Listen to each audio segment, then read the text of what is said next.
Setting up the mic. This is a behind the scenes look as we set up the mic.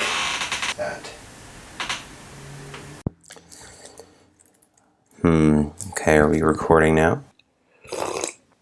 I've been dealing with a sore throat this week, so I'm drinking my tea. Sitting here sipping on the tea. I will be spilling it. Not this tea, but the tea. I'll be spilling some tea. I don't know if I'd call today's video spilling any tea. I want to put on a hat. Just give me a second. Sorry, I gotta get the energy up, the energy level. I decided, yesterday I was like, okay, I'm gonna film my next video today, no matter what. Okay, let's start.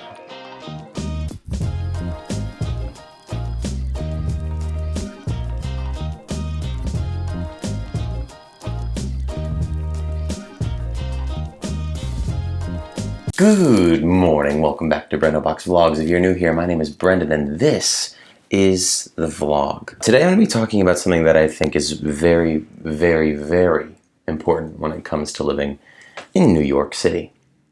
And this is how we do it.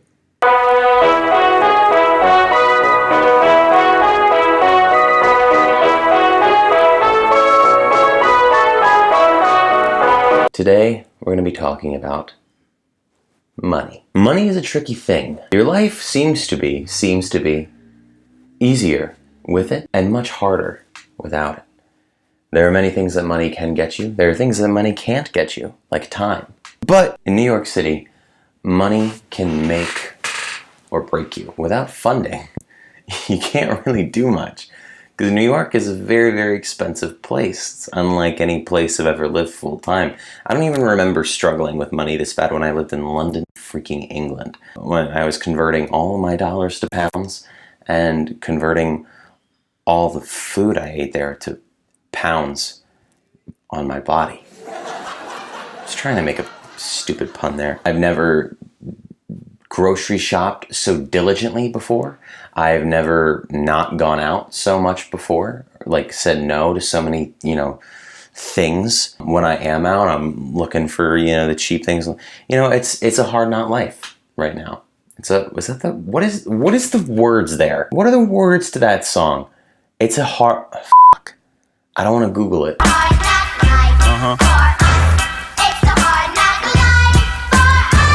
After being here for a little over a month, this is what I've come to understand about how to spend money in New York. Don't eat out.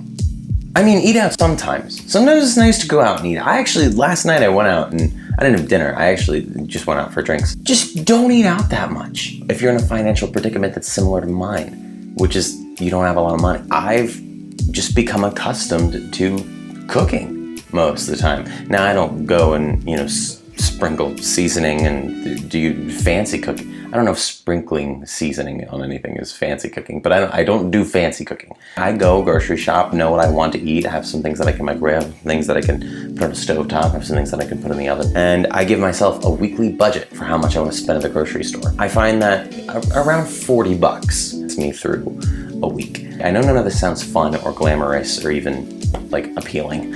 But what I do find in all of that is when I do save money, keep money in my pocket, when I am cooking for myself, when I am eating healthier as a result, by the way, I find a great level of empowerment that comes with it. Look at me, I'm out here in New York, I'm doing the thing, and I'm learning how to eat and spend money on food responsibly. Yes, I still go out with my friends every once in a while. I'm not saying never ever go out, guys. I'm just saying, make sure you're watching it. Make sure you're paying attention with money in general, not just food and money, but with money in general. Learn how to do things on your own. I find that in a lot of situations, people are very reliant on different services where they need to go somewhere and take something to another person and say, can you make this better than it currently is? I'll elaborate in a second. But if you just learn some skills that could help you in real life on a day-to-day basis, you won't have to hire people to do those things for you. For example, I'm shit at ironing. I suck at ironing clothes. The thingy is so hot and it just sprinkles me and hate it. I hate ironing my clothes, especially with my new job. By the way, I got a job. I have to wear nice clothing to work every day. And if I don't, then I get fired. When you become an adult, by the way, you can't just like wear what you want anymore. Like, yeah, there were dress codes in high school, but it was just like, don't show your shoulder, which is a stupid rule in the first place. When you become an adult, people expect you to dress a certain way if you want to go make money somewhere. Okay, here we dress like this, and if you don't dress like this, you can't work here. So, because I hate ironing so much, I've been inclined to just go to a cheap dry cleaner and get my things pressed for me. It's really nice, it's really quick, but then I lose that money. It might be cheap, but it's still money out of my pocket. What people forget is that you keep spending money on cheap things, and soon you don't have the money anymore. Even though everything was cheap, you kept spending it away. It's just gone. Bye-bye. Bye-bye money. If you learn some skills, like I need to learn how to iron, you'll be set, bro. Learn how to iron. That's the real thing. If you learn how to iron, move to New York City. You're ready. You're ready for the big time, the big fucking apple, the city that never sleeps. Learn how to iron. Keep a weekly budget. What does this mean? It doesn't mean that you say, okay, I'm gonna only spend this much money this week. No, that's not what that means. A weekly budget is something that you should be taking care of daily, in my opinion. That's not to say you have to set a spending limit for your daily life, but you should have some sort of idea about how much money you can reasonably spend this week. When you understand what you need to spend money on this week, when you understand what your schedule is like for the week, all of those things need to be incorporated into how you're spending your money and keeping track of it. And then I just keep track of how much free money I have and how much free money I'm willing to spend this week, which is usually not that much, guys. And again, I know that sounds unappealing and like the worst thing ever, but there is such a feeling of empowerment, of grind, of true grit that I find in actually making sure I'm saving money. I've never been able to do that before, by the way. I've always been not so good at it. And I've been very privileged to have parents who just kind of always helped me out when it came to that before now. But now that I'm here, not only do they not want to help me with spending money, I don't want them to help me with spending money. I'm an adult. I live in New York City in my own apartment. The last thing I want is for my parents to have to send me money on a weekly or monthly basis. No, parents, relieve your duties. I got this. Unless I don't got this. Unless I make a big mistake, then I might need you to come back to your shift of being my financial burden.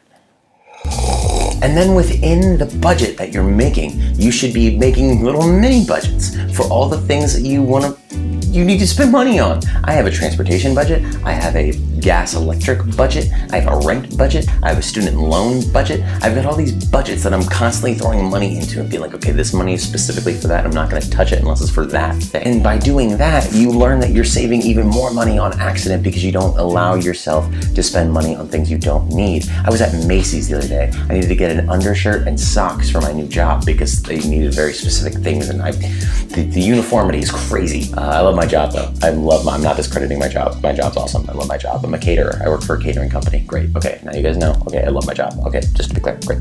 Do you know how many pairs of shoes I saw that I'm like, oh man, I secretly have enough money for those shoes and I could get them right now and it'd be so cool to have those shoes. But I was strong. I kept the money in my pocket and then I left. I walked right out of that Macy's. By the way, the Macy's in New York City, for those who don't know, really freaking big. Really freaking big. Don't go to Macy's for an undershirt or socks without knowing exactly where you gotta go for them. They're on the bottom floor, at least today. They're on the bottom floor, okay? You walk in and you go down some escalators to get to the undershirts. I went all the way to the top and searched it took me an hour to get undershirts and socks. Do you know how many things I saw that I wanted to buy because of how long I was there for? Oh man, it was tough. It was a tough day. I came through and I'm stronger for it. If you need to go to Macy's in New York City, undershirts, socks, bottom floor, okay? I will not bore you with any more tips today, but you best believe that I'll be back very, very soon with another set of tips. why am I talking like that? Thank you guys so much for watching. If you stuck around this long, I super appreciate it. If you like this video even a little bit, go and click the like button down below. And if you're feeling even a little bit generous, go ahead and click the subscribe button as well, because it's only a button. So why not just push it? And I will see you all very soon.